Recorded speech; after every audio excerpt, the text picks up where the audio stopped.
त्रिदलं त्रिगुणाकारं त्रिनेत्रं च त्रियायुधं त्रिजन्म पापसंहारम् एकबिल्वं शिवार्पणम्। त्रिशाखैः बिल्वपत्रैश्च अच्छिद्रैः कोमलैः शुभैः तव पूजां करिष्यामि एकबिल्वं शिवार्पणम्। सर्वत्रैलोक्यकर्तारं सर्वत्रैलोक्यपालनं सर्वत्रैलोक्यहर्तारम् एकबिल्वं शिवार्पणम्। नागादिराजवलयं नागहारेण भूषितं नागकुण्डलसंयुक्तम् एकबिल्वं शिवार्पणम्। अक्षमालाधरं रुद्रं पार्वतीप्रियवल्लभं चन्द्रशेखरमीशानम् एकबिल्वं शिवार्पणम्। त्रिलोचनं दशभुजं दुर्गादेहार्धधारिणं विभूत्याभ्यर्चितं देवम् एकबिल्वं शिवार्पणम्। त्रिशूलधारिणं देवं नागाभरणसुन्दरं चन्द्रशेखरमीशानम् एकबिल्वं शिवार्पणम्। गङ्गाधराम्बिकानादं फणिकुण्डलमण्डितं कालकालं गिरीशं च एकबिल्वं शिवार्पणम्। शुद्धस्फटिकसंकाशं सितिकण्ठं कृपानिधिं सर्वेश्वरं सदा शान्तम् एकबिल्वं शिवार्पणम्। सच्चिदानन्दरूपं च परानन्दमयं शिवं वागीश्वरं चिदाकाशम् एकबिल्वं शिवार्पणम्। शिपिविष्टं सहस्राक्षं कैलासाचलवासिनं हिरण्यबाहुं सेनान्यम् एकबिल्वं शिवार्पणम्। अरुणं वामनं तारं वास्तव्यं चैव वास्तवम् ज्येष्ठं कनिष्ठं गौरीशम् एकबिल्वं शिवार्पणम्। हरिकेशं सनन्दीशम् उच्चैर्घोषं सनातनम् अघोररूपकं कुम्भम् एकबिल्वं शिवार्पणम्। पूर्वजावरजं याम्यं सूक्ष्मं तस्करनायकं नीलकण्ठं जगन्यं च एकबिल्वं शिवार्पणम्। सुराश्रियं विषहरं वर्मिणं च वरोधिनं महासेनं महावीरम् एकबिल्वं शिवार्पणम्। कुमारं कुशलं कूप्यं वदान्यं च महारथं तौर्यं च देव्यं च एकबिल्वं शिवार्पणम्। दशकर्णं ललाटाक्षं पञ्चवक्त्रं सदाशिवम् अशेषपापसंहारम् एकबिल्वं शिवार्पणम्। नीलकण्ठं जगद्वन्द्यं दीननादं महेश्वरं महापापसंहारम् एकबिल्वं शिवार्पणम्। चूडामणिकृतविभुं वलयीकृतवासुकिं कैलासवासिनं भीमम् एकबिल्वं शिवार्पणम्। कर्पूरकुन्दधवलं नरकार्णवतारकं करुणामृतसिन्धुं च एकबिल्वं शिवार्पणम्। महादेवं महात्मानं भुजङ्गाधिपकङ्कणं महापापहरं देवम् एकबिल्वं शिवार्पणम्। భూతేశం కండపరశుం వామదేవం పినాకినం వామే శక్తిధరం శ్రేష్టం ఏకబిల్వం శివార్పణం ఫాలేక్షణం విరూపాక్షం శ్రీకంఠం భక్తవత్సలం నీలలోహితకట్వాంగం ఏకబిల్వం శివార్పణం కైలాసవాసినం భీమం కఠోరం త్రిపురాంతకం వృషాంకం వృషభారూఢం ఏకబిల్వం శివార్పణం సామప్రియం సర్వమయం భస్మోద్ధూళిత విగ్రహం మృత్యుంజయం లోకనాథం ఏకబిల్వం శివార్పణం దారిద్ర్య దుఃఖహరణం రవిచంద్రానలేక్షణం మృగపాణిం చంద్రమౌళిం ఏకబిల్వం శివార్పణం సర్వలోకభయాకారం సర్వలోకైకసాక్షిణం నిర్మలం నిర్గుణాకారం ఏకబిల్వం శివార్పణం సర్వతత్వాత్మకం శాంభం సర్వతత్వవిదూరకం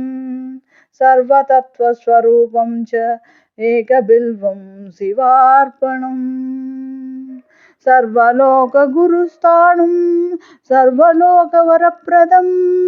సర్వలోకైకనేత్రం చ ఏకబిల్వం శివార్పణం మన్మాదోద్ధరణం శైవం భవవర్గం పరాత్మకం కమలాప్రియపూజ్యం చ ఏకబిల్వం శివార్పణం తేజోమయం మహాభీమం ఉమేశం భస్మలేపనం భవరోగవినాశం చ ఏకబిల్వం శివార్పణం స్వర్గాపవర్గఫలదం రఘునాథవరప్రదం నగరాజసుతాకాంతం ఏకబిల్వం శివార్పణం మంజీరపాదయుగళం శుభలక్షణలక్షితం ఫణిరాజవిరాజం చ ఏకబిల్వం శివార్పణం నిరామయం నిరాధారం నిస్సంగం నిష్ప్రపంచకం తేజోరూపం మహారౌద్రం ఏకబిల్వం శివార్పణం సర్వలోకైకపితరం సర్వలోకైకమాతరం సర్వలోకైకనాథం చ ఏకబిల్వం శివార్పణం చిత్రాంబరం నిరాభాసం వృషభేశ్వరవాహనం నీలగ్రీవం చతుర్వక్త్రం ఏకబిల్వం శివార్పణం రత్నకంచుకరాత్నేశం రత్నకుండలమండితం నవరత్నకిరీటం చ ఏకబిల్వం శివార్పణం దివ్యరత్నాంగుళీస్వర్ణం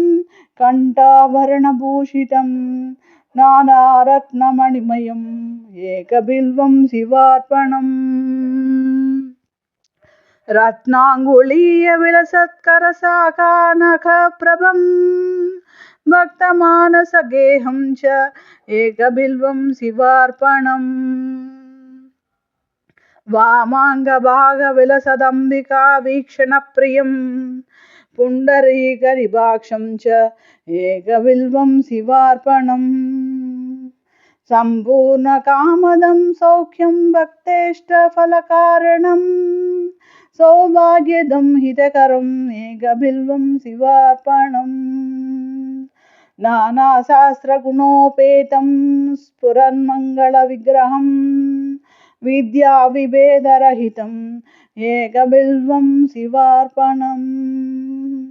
అప్రమేయగుణాధారం వేదకృద్రూపవిగ్రహం ధర్మాధర్మప్రవృత్తం చ ఏకబిల్వం శివార్పణం గౌరీవిలాససదనం జీవజీవపితామహం కల్పాంతభైరవం శుభ్రం ఏకబిల్వం శివార్పణం सुखदं सुखनाशं च दुःखदं दुःखनाशनं दुःखावतारं भद्रं च एकबिल्वं शिवार्पणम् सुखरूपं रूपनाशं सर्वधर्मफलप्रदम् अतीन्द्रियं महामायम् एकबिल्वं शिवार्पणम् सर्वपक्षिमृगाकारं सर्वपक्षिमृगाधिपदं सर्वपक्षिमृगाधारम् एकबिल्वं शिवार्पणम् जीवाजक्षं जीववन्द्यं जीवं जीवनरक्षकं जीवकृज्जीवहरणम् एकबिल्वं शिवार्पणम् विश्वात्मानं विश्ववन्द्यं वज्रात्मा वज्रहस्तकं वज्रेशं वज्रभूषं च एकबिल्वं शिवार्पणम् गणाधिपं गणाध्यक्षं प्रलयानलनाशकं जितेन्द्रियं वीरभद्रम् एकबिल्वं शिवार्पणम् त्र्यम्बकं मृडं शूरं हरिषड्वर्गनाशकं दिगम्बरं क्षोभनाशम् एकबिल्वं शिवार्पणम् कुन्देन्दुसिंहधवलभगनेत्रविदुज्ज्वलं कालाग्निरुद्रं सर्वज्ञम् एकबिल्वं शिवार्पणम् कम्बुग्रीवं कम्बुकण्ठ धैर्यदं धैर्यवर्धकं शार्दूलचर्मवसनम् एकबिल्वं शिवार्पणम् जगदुत्पत्तिहेतुं च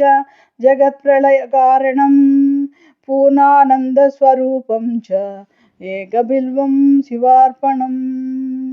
सर्गकेशं महातेजं पुण्यश्रवणकीर्तनं ब्रह्माण्डनायकं तारम् एकबिल्वं शिवार्पणम् मन्दारमूलनिलयं मन्दारकुसुमप्रियं बृन्दारकप्रियतरम् एकबिल्वं शिवार्पणम् महेन्द्रियं महाबाहुं विश्वासपरिपूरकं सुलभं लभ्यम्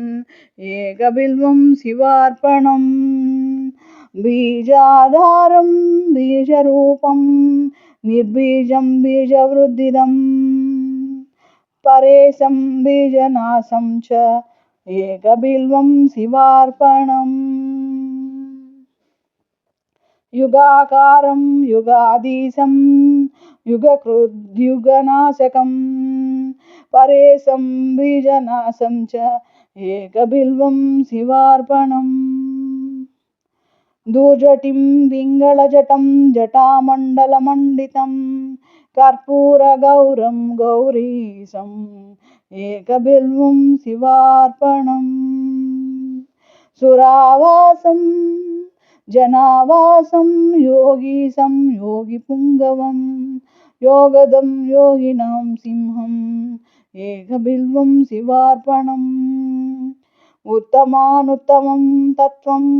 अन्धकासुरसूदनं भक्तकल्पद्रुमस्तोमम् एकबिल्वं शिवार्पणम् विचित्रमाल्यवसनं दिव्यचन्दनचर्चितं विष्णुब्रह्मादिवन्द्यं च एकबिल्वं शिवार्पणम् कुमारं पितरं देवं श्रितचन्द्रकलानिधिं ब्रह्मशत्रुं जगन्मित्रम् एकबिल्वं शिवार्पणम् लावण्यमधुराकारं करुणारसवारधिं भ्रुवोर्मध्ये सहस्राक्षिम् एकबिल्वं शिवार्पणम् जटाधरं पावकाक्षं वृक्षेशं भूमिनायकं कामदं सर्वदा गम्यम् एकबिल्वं शिवार्पणम् शिवं शान्तम् उमानादं महाध्यानपरायणं ज्ञानप्रदं कृत्तिवासम् एकबिल्वं शिवार्पणम् वासुक्युरगहारं च लोकानुग्रहकारणं ज्ञानप्रदं कृत्तिवासम् एकबिल्वं शिवार्पणम् शशाङ्कदारिणं वर्गं सर्वलोकैकशङ्करं शुद्धं च शाश्वतं नित्यम् एकबिल्वं शिवार्पणम् शरणागतदीनार्थपरित्राणपरायणं गम्भीरं च वषट्कारम् एकबिल्वं शिवार्पणम् भोक्तारं भोजनं भोजं जेतारं जितमानसं करणं कारणं जिष्णुम् एकबिल्वं शिवार्पणम् क्षेत्रज्ञं क्षेत्रपालं च परार्धैकप्रयोजनं व्योमकेशं भीमवेषम् एकबिल्वं शिवार्पणम् भवघ्नं तरुणोपेतं क्षोदिष्टं यमनाशकं हिरण्यगर्भं हेमाङ्गम् एकबिल्वं शिवार्पणम् दक्षं चामुण्डजनकं मोक्षदं मोक्षकारणं हिरण्यदं हेमरूपम् एकबिल्वं शिवार्पणम् महाश्मशाननिलयं प्रच्छन्नस्फटिकप्रभं वेदास्यं वेदरूपं च एकबिल्वं शिवार्पणम् स्थिरं धर्मम् उमानादं ब्रह्मण्यं चाश्रयं विभुं जगन्निवासं प्रथमम् एकबिल्वं शिवार्पणम् रुद्राक्षमालाभरणं रुद्राक्षप्रियवत्सलं रुद्राक्षभक्तसंस्तोमम् एकबिल्वं शिवार्पणम् फणीन्द्रविलसत्कण्ठं भुजाङ्गं भरणप्रियं दक्षाध्वरविनाशं च एकबिल्वं शिवार्पणम् नागेन्द्रविलसत्कर्णं महीन्द्रवलयावृतं मुनिवन्द्यं मुनिश्रेष्ठम् एकबिल्वं शिवार्पणम् मृगेन्द्रचर्मवसनं मुनीनामेकजीवनं सर्वदेवादिपूज्यं च एकबिल्वं शिवार्पणम् निधनेशं धनाधीशम् अपमृत्युविनाशनं लिङ्गमूर्तिं लिङ्गात्मम् एकबिल्वं शिवार्पणम् भक्तकल्याणदं व्यस्तं वेदान्तसंस्तुतं कल्पकृत्कल्पनाशं च एकबिल्वं शिवार्पणम् घोरपातकदावाग्निं जन्मकर्मविवर्जितं कपालमालाभरणम् एकबिल्वं शिवार्पणम् मातङ्गचर्मवसनं विराड्रूपविदारकं विष्णुक्रान्तमनन्तं च एकबिल्वं शिवार्पणम् यज्ञकर्मफलाध्यक्षं यज्ञविघ्नविनाशकं यज्ञेशं यज्ञभोक्तारम् एकबिल्वं शिवार्पणम् कालाधीशं त्रिकालग्नं दुष्टनिग्रहकारकं योगिमानसपूज्यं च एकबिल्वं शिवार्पणम् महोन्नतमहाकायं महोदरमहाभुजं महावक्त्रं महावृद्धम् एकबिल्वं शिवार्पणम् सुनेत्रं सुललाटं च सर्वभीमपराक्रमं महेश्वरं शिवतरम् एकबिल्वं शिवार्पणम् समस्तजगदाधारं समस्तगुणसागरं सत्यं सत्यगुणोपेतम् एकबिल्वं शिवार्पणम् माघकृष्णचतुर्दश्यां पूजार्थं च जगद्गुरोः दुर्लभं सर्वदेवानाम् एकबिल्वं शिवार्पणम् तत्रापि दुर्लभं मन्येत नभो मासेन्दुवासरे प्रदोषकाले पूजायाम् एकबिल्वं शिवार्पणम् तटाकं धननिक्षेपं ब्रह्मस्थाप्यं शिवालयं कोटिकन्या महादानम् एकबिल्वं शिवार्पणम् दर्शनं बिल्ववृक्षस्य स्पर्शनं पापनाशनम् अघोरपापसंहारम् एकबिल्वं शिवार्पणम् तुलसी बिल्व निर्गुण्डी जम्बीरामलकं तदा पञ्चबिल्वम् इति ख्यातम् एकबिल्वं शिवार्पणम् अखण्डबिल्वपत्रैश्च पूजये नन्दिकेश्वरम् मुच्यते सर्वपापेभ्यः एकबिल्वं शिवार्पणम् सालङ्कृता शतावृत्ता कन्याकोटिसहस्रकम् साम्राज्यपृथ्वी दानं च एकबिल्वं शिवार्पणम् दन्तस्वकोटिदानानि अश्वमेधसहस्रकम् सवत्सधेनुदानानि एकबिल्वं शिवार्पणम् चतुर्वेदसहस्राणि भारतादिपुराणकम् साम्राज्यपृथ्वीदानं च एकबिल्वं शिवार्पणम् सर्वरत्नमयं मेरुं काञ्चनं दिव्यवस्त्रकम् तुलाभागं शतावर्तम् एकबिल्वं शिवार्पणम् अष्टोत्तरशतं बिल्वं यो अर्चये लिङ्गमस्तके अधर्वोक्तं वदेद्यस्तु एकबिल्वं शिवार्पणम् काशीक्षेत्रनिवासं च कालभैरवदर्शनम् अघोरपापसंहारम् एकबिल्वं शिवार्पणम् अष्टोत्तरशतश्लोकैः स्तोत्राद्यैः पूजयेद्यदा त्रिसन्ध्यं मोक्षमाप्नोति एकबिल्वं शिवार्पणम् दन्तिकोटिसहस्राणां भूः हिरण्यसहस्रकं सर्वक्रतुमयं पुण्यम् एकबिल्वं शिवार्पणम् पुत्रपौत्रादिकं भोगं भुक्त्वा चात्र यदेप्सितम् अन्ते च शिवसायुज्यम् एकबिल्वं शिवार्पणम् विप्रकोटिसहस्राणां वित्तदानस्य यत्फलं तत्फलं प्राप्नुयात् सत्यम् एकबिल्वं शिवार्पणम् त्वन्नामकीर्तनं तत्त्वं तव पादाम्बुजः पिबेत् जीवन्मुक्तो भवेत् नित्यम् एकबिल्वं शिवार्पणम् अनेकदानफलम् अनन्तसुकृदादिकम् तीर्थयात्राखिलं पुण्यम् एकबिल्वं शिवार्पणम् त्वं मां पालय सर्वत्र पदध्यानकृतं तव भवनं शङ्करं नित्यम् एकबिल्वं शिवार्पणम् उमया सहितं देवं सवाहनगणं शिवं भस्मानुलिप्तः सर्वाङ्गम् एकबिल्वं शिवार्पणम् सालग्रामसहस्राणि विप्राणां शतकोटिकम् यज्ञकोटिसहस्राणि एकबिल्वं शिवार्पणम् अज्ञानेन कृतं पापं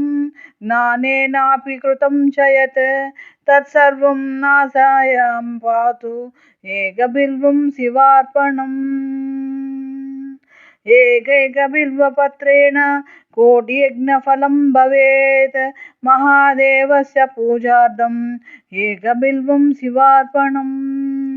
अमृतोद्भववृक्षस्य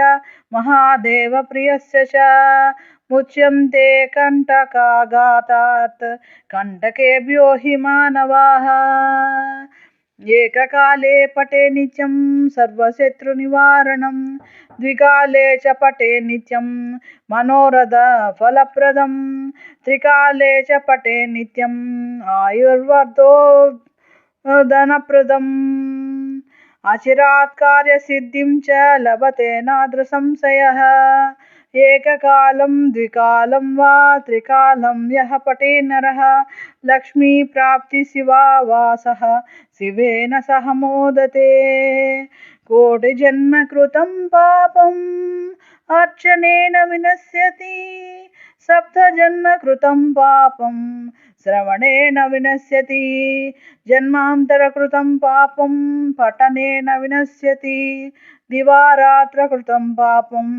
दर्शनेन विनश्यति क्षणक्षणे कृतं पापं स्मरणेन विनश्यति पुस्तकं धारयेद्देहि आरोग्यं भयनाशनम् ये मामनन्य शरणः सततं वरेण्यं सम्पूजयन्ति नवकोमलबिल्वपत्रैः ते निर्गुणा अपि गुणां बुधयो भवन्ति विन्दन्ति भक्तिमनुभक्त समस्तभोगाः इति बिल्वाष्टोत्तरशतनामस्तोत्रं सम्पूर्णम्।